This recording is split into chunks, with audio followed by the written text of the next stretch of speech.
Hi good morning. मैं हूं doctor Pallavi. I am a skin care, hair care and wellness expert for women. और आज के video में हम बात करने वाले हैं इस समय की सबसे ज़्यादा तकलीफ़ जो बारिश और उमस में बहुत ज़्यादा देखने को मिलता है, जो कि जिसे हम कहते हैं दाद या रिंगवर्म इन्फेक्शन। तो इस समय हमारे पास बहुत सारे ऐसे पेशेंट आ रहे हैं जो ये कहते हैं कि जब तक हम ट्यूब लगाते हैं तब तक दाद ठीक रहता है, ट्यूब या क्रीम लगाने के बंद करने के बाद ही वो वापस हो जाता है, या फिर पहले किसी और जगह पे हुआ था और अब नई जगह पे दाद हो गया है, या फिर उन्होंने उनके हिसाब से ट्रीटमेंट कंप्लीट कर लिया था लेकिन फिर भी दाद वापस हो गया है। तो अगर ऐसी कोई भी तकलीफ़ है आपको या आपके किसी जानकार को, तो ये वीडियो आपके लिए है। तो सबसे पहले हम समझेंगे दाद कैसा होता है। दाद एक्चुअली लाल रंग के गोल गोल चक्कर के रूप में चमड़ी पे दिखाई देते हैं, चकत्ते के रूप में, जिस पे कभी कभी स्केलिंग या पपड़ी निकलती है। इसमें बहुत खुजली होती है, और अगर इस पे बहुत ज़्यादा अलग अलग तरह की ट्यूब्स भी लगाई हैं या साथ में इन्फेक्शन भी हो गया है तो वहाँ जलन भी हो सकती है या इरिटेशन भी हो सकती है। दांत किस जगह पे ज़्यादा होते हैं? दांत वहाँ ज़्यादा होते हैं जहाँ नमी रहती है या पसीना रहता है। तो आप देखेंगे शरीर के उन हिस्सों में जहाँ स्किन फोल्ड्स हैं या जहाँ हवा नहीं लगती है, जहाँ पे आप 2 या 3 लेयर के कपड़े पहनते हैं, या फिर जहाँ पे नमी बहुत ज़्यादा देर तक ठहरती है और वो साफ़ नहीं होती है, उन जगहों पे ये ज़्यादा दांत देखने को मिलता है। तो ये हिस्से हो गए underarms, buttocks, groin areas, then आपके फोल्ड्स, बॉडी फोल्ड्स जहाँ होते हैं वहाँ पे ये दांत ज़्यादा देखने को मिलते हैं। अब क्योंकि हमने समझा कि दांत का कारण नमी होता है, तो हमें क्या क्या चीज़ें ऐसी करनी हैं और क्या क्या चीज़ें नहीं करनी हैं ताकि ये दाद आपको बार बार परेशान ना करें। तो क्या क्या चीज़ें करनी चाहिए? सबसे पहली और सबसे इम्पॉर्टेंट चीज़, इसका सही डायग्नोसिस होना ज़रूरी है।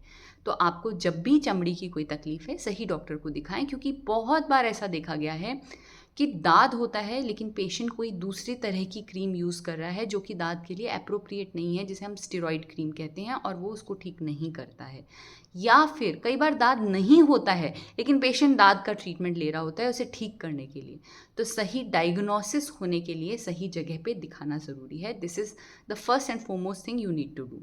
अब उसके बाद आपको पसीने से बचाव करना है। पसीने से बचाव आप कैसे कैसे कर सकते हैं? दिन में 2 बार नहाएँगे।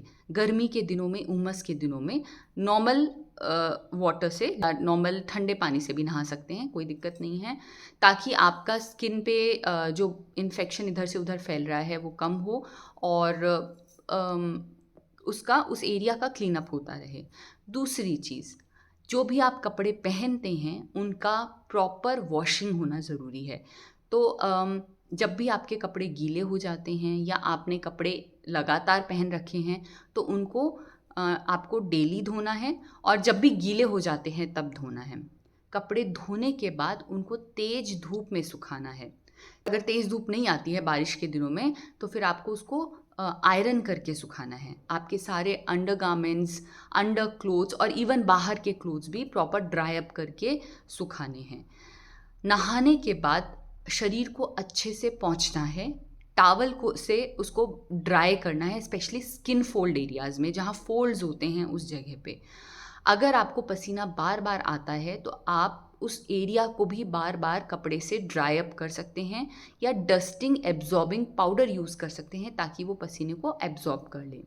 आप कपड़े कॉटन क्लोथ्स पहने, लूज़ क्लोथ्स पहने, ताकि उनमें हवा लगती रहे और वो पसीने को एब्जॉर्ब कर लें। अपने कपड़े शेयरिंग ना करें, क्योंकि इसमें इम्पॉर्टेंट चीज़ ये है कि अम, आपके कपड़े अलग से धुलने चाहिए, सारे लोगों के साथ ना धुलें और उनकी शेयरिंग भी ना हो। आपके जो टॉवल्स हैं वो भी डेली धुलने चाहिए। तो जो भी कपड़ा आप काम में ले रहे हैं उसकी डेली धुलाई हो, और जब भी वो पसीने में भीग जाए उसको बदल लें और उसको धो लें। देन इसके बाद अगर आप जिम वगैरह जाते हैं तो भी आपको after gym workout proper bath लेना है, ड्राई अप करना है, और जो क्लोथ्स पहनने हैं वो कॉटन वाटर एब्जॉर्बिंग क्लोथ्स पहनने हैं ताकि पसीना बहुत देर तक आपकी बॉडी पे ना ठहरे। आपको अपने नेल्स जो हैं वो छोटे छोटे कट करके रखने हैं। क्यों? क्योंकि जब हम एक जगह से स्क्रैच करके दूसरी जगह पे उसको टच करते हैं तो स्क्रैपिंग के साथ वो एक से दूसरी जगह पे फैलती है। तो इसलिए अपने नाखूनों को छोटा करके रखें, उस जगह को स्क्रैच ना करें। तो अगेन, अगर आपको सिम्टम आ रहा है खुजली का, रादर बेटर है आप उसके लिए ट्रीटमेंट स्टार्ट करें। अगर आप बारिश में भीग जाते हैं तो अगेन आपको फटाफट से अपने क्लोथिंग्स चेंज करने हैं, स्किन को पूरा ड्राई करना है एंड देन अपने वर्क पे जाना है। ऐसा नहीं है कि थोड़ा सा भीग गए तो क्या फ़र्क पड़ता है। तो ये सब चीज़ों को आपको रेगुलरली फॉलो करना है। और एक और इम्पॉर्टेंट चीज़ देखी गई है कि थोड़े से जो ओबीस पीपल होते हैं, जो मोटे लोग होते हैं, उनमें ज़्यादा स्किन फोल्ड्स होते हैं, और ज़्यादा स्किन फोल्ड्स होते हैं तो ऐसी जगहों पे पसीना ज़्यादा आता है, और प्लस आपस में रगड़ लग के भी इन्फेक्शन होने के चांसेस रहते हैं, तो उसको ट्रीट करना थोड़ा सा मुश्किल होता है। तो हेल्दी लाइफस्टाइल फॉलो करना इज़ वेरी इंपॉर्टेंट, ताकि जो एक्सेस वेट है वो ना रहे, और प्लस वो आपकी ओवरऑल बॉडी हेल्थ को भी अच्छा रखता है। सो ये सारी चीज़ें आपको हमेशा ध्यान रखनी है during the treatment and even after the treatment. Specially अगर आपको एक बार दाद हो चुका है तो आपको ये सारी चीज़ें आगे भी फॉलो करते रहना है। ऐसा नहीं है कि बस जितने दिन ट्रीटमेंट चल रहा है उतने दिन किया, उसके बाद आपने छोड़ दिया। आपने देखा है हमारे दीवार पे काई उसी जगह पे लगती है जहाँ सीम आती है बार बार। सिमिलरली बॉडी के अंदर में भी अगर बार बार पसीना ठहरता है तो फिर उस जगह पे बार बार दाद होने के चांसेस रहते हैं। तो अगर आपको एक बार दाद हुआ है तो you have to take precautions in every season, मतलब हर बार हर साल आपको प्रिकॉशंस ज़रूर लेने हैं। नाउ क्या नहीं करना है?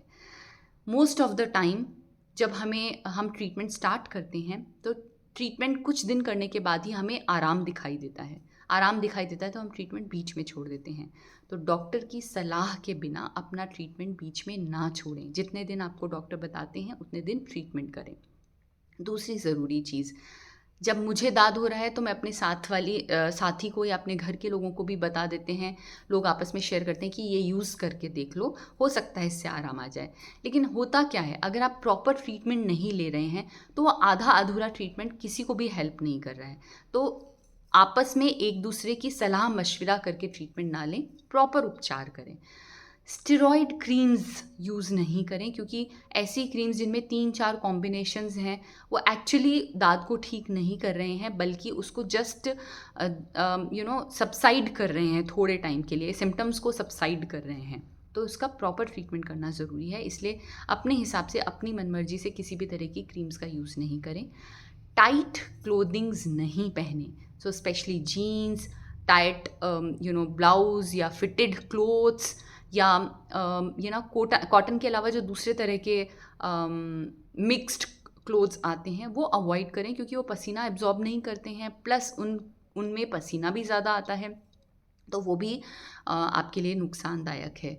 अगर आपकी आदत है बहुत ज़्यादा पानी में हाथ देने की या नंगे पैर घूमने की, पानी में घूमने की, तो वो भी अवॉइड करें। बार बार अपने एरियाज़ गीले ना होने दें, एरियाज़ को ड्राई रखना ज़रूरी है। तो वो एक चीज़ प्रॉपरली फॉलो करें। तो इन चीज़ों को ध्यान में रखते हुए कुछ चीज़ें आपको करनी हैं और कुछ चीज़ें नहीं करनी हैं। अगर आप इनको प्रॉपरली फॉलो करोगे तो जो ट्रीटमेंट आपको डॉक्टर बताते हैं उससे डेफिनेटली आपको फ़ायदा मिलेगा।